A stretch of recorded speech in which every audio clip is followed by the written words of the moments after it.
Hello dear friends, how are you doing today? I hope you are doing well. Today we are going to talk about actinic keratosis. Definition: actinic or solar keratosis can be a precancerous neoplasm of the epidermis caused by the ultraviolet or UV portion of sunlight. The abnormal keratinocytes in actinic keratosis are confined to the epidermis and constitute a potentially premalignant change. The proliferation of these abnormal cells clinically manifests as a rough scaling patch or papule. Actinic keratosis, rough scaling, ill-marginated pinkish patches and papules on markedly sun-damaged skin. In epidermis, atypical keratinocytes in the lower epidermis is present, and in dermis we have chronic inflammation. The clinical course is often indeterminate, spontaneous involution, staying stable, or progression into carcinoma. Although considered premalignant, most actinic keratosis do not progress to skin cancer. Actinic keratosis, rough scaling, ill-marginated pinkish patches and papules on markedly sun-damaged skin. Incidence: the incidence of actinic keratosis varies with skin pigmentation, geographic location, and the amount of sun exposure. Thus, the incidence of actinic keratosis is high in white patients who have light skin and live in areas where natural sunlight is abundant and engage in frequent outdoor activity. Light skin and abundant sun exposure may result in actinic keratosis. History: risk factors can usually be elicited in their history. The patient may have a genetic predisposition. Firm skin white patients have the least amount of protective pigment. A family history of skin cancer or an Irish or Anglo-Saxon heritage is frequently obtained. Second, the geographic location where the patient has lived directly influences the amount of UV light exposure. As one moves toward the equator, the UV light intensity increases dramatically, as does human melanin production. Lastly, the occupational and recreational activities of the patient with reference to sun exposure provide another clue. Farmers, sailors, and others with occupations that require working outdoors have a high amount of UV light exposure. Similarly, persons who spend many hours at the poolside or on the beach are at high risk. Physical examination. Actinic keratosis are 1 to 10 mm pinkish ill-marginated patches and papules that have a rough yellowish-brown adherent scale. The ill-defined margins make them indistinct to the casual observer. The rough textured surface is often easier to feel than to see. Actinic keratosis occurs in sun-exposed areas: the face, dorsum of the hands and forearms, neck, upper back, chest, and lower legs. They generally are found on UV-damaged skin that has a yellowish hue, wrinkles, and freckled pigmentation. An actinic keratosis is rough scaling and ill-marginated. It is often easier felt than seen. Differential diagnosis: an actinic keratosis must be differentiated from other epidermal tumors. Most often, it is confused with a seborrheic keratosis.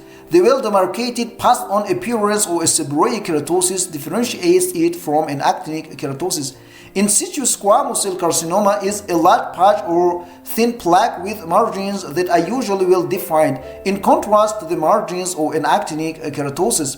Hypertrophic or indurated actinic keratosis cannot be differentiated with certainty from squamous cell carcinoma and should undergo biopsy. Superficial basal cell carcinoma, which resembles in situ squamous cell carcinoma clinically, is occasionally confused with actinic keratosis. Lichenoid keratosis should also be considered in the differential diagnosis. A lichenoid keratosis is an inflamed lentigo or thin seborrheic keratosis which is well demarcated with some residual tan-brown coloration within the pink inflamed lesion. The conclusion of differential diagnosis of actinic keratosis include seborrheic keratosis, squamous cell carcinoma, superficial basal cell carcinoma, and lichenoid keratosis. Laboratory and biopsy. Actinic keratosis is characterized histologically by a partial thickness dysplasia of the epidermis. Hyperkeratosis with underlying irregular hyperplasia or mildly dysplastic keratinocytes is seen. A chronic inflammatory response is present in the dermis. All thick and indurated actinic keratosis should undergo a biopsy to rule out squamous cell carcinoma as well as lesions that have not responded to previous treatment. Indurated and therapeutically unresponsive actinic keratosis should undergo biopsy to rule out carcinoma. Therapy. Prevention by reducing sunlight exposure is the most effective form of therapy. Patients who are sensitive to the sun or have developed actinic keratosis should wear protective clothing such as broad-brimmed hats and long-sleeved shirts when outside. Sunscreens with a sun protective factor or SPF of 30 or greater should be used on exposed skin and reapplied after a couple of hours. The regular use of sunscreens prevents the development of new actinic keratosis as well as hastening the resolution of those that already exist.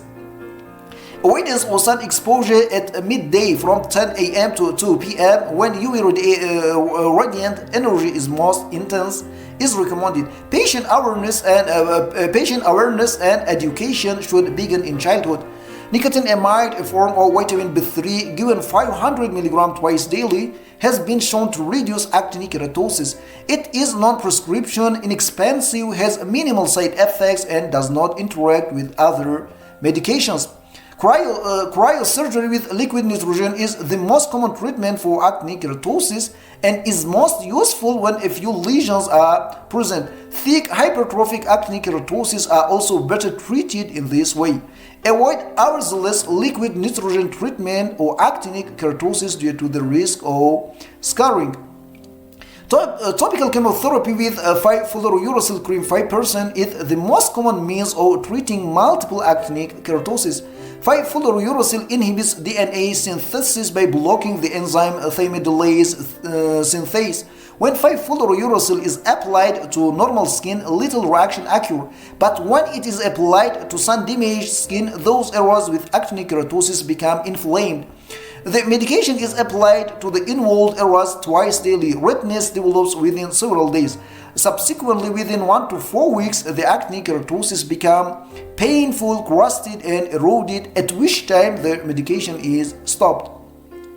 Patients need to be warned about the discomfort and cosmetically unsightly effects of 5-fluorouracil, which are temporary and resolve several weeks after discontinuing treatment. Because of the marked amount of inflammation that can occur, small lesions may be treated at a time in patients with extensive actinic keratosis.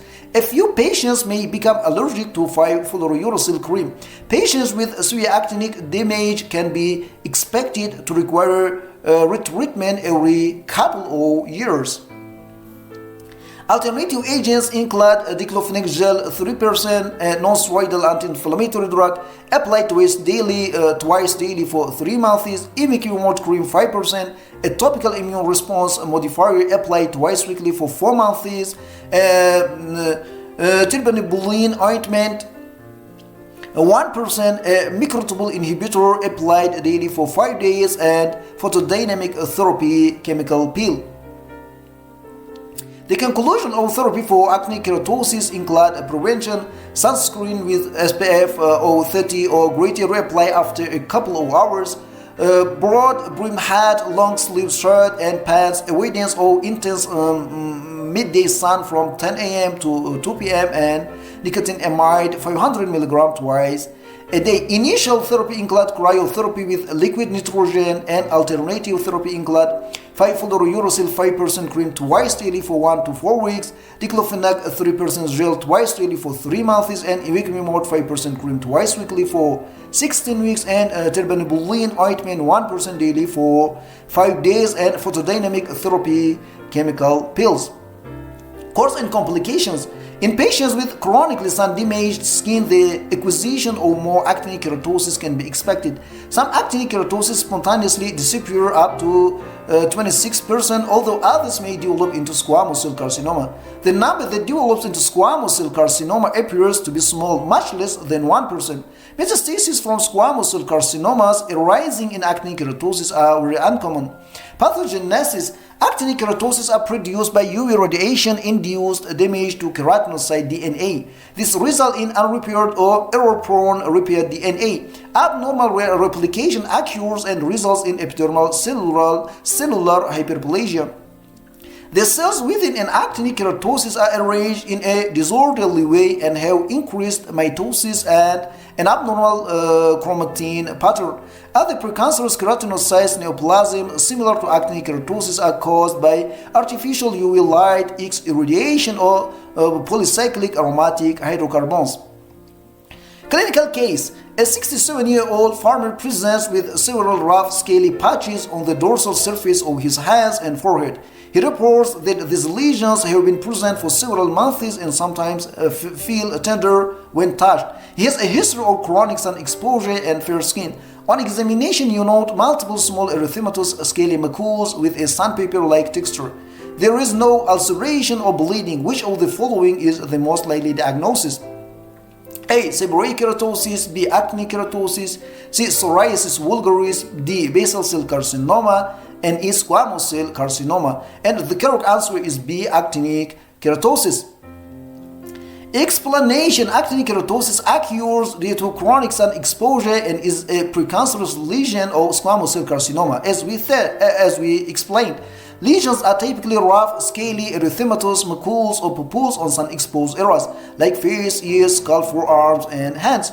They have a sandpaper-like texture and may be tender. Seborrheic keratosis is a benign, stuck-on waxy lesion. Basal cell carcinoma and squamous cell carcinoma usually show ulceration or nodularity. Psoriasis presents with well-demarcated ciliary plaques on extensor surfaces. Okay, this was a short explanation about actinic keratosis. Thank you for your attention.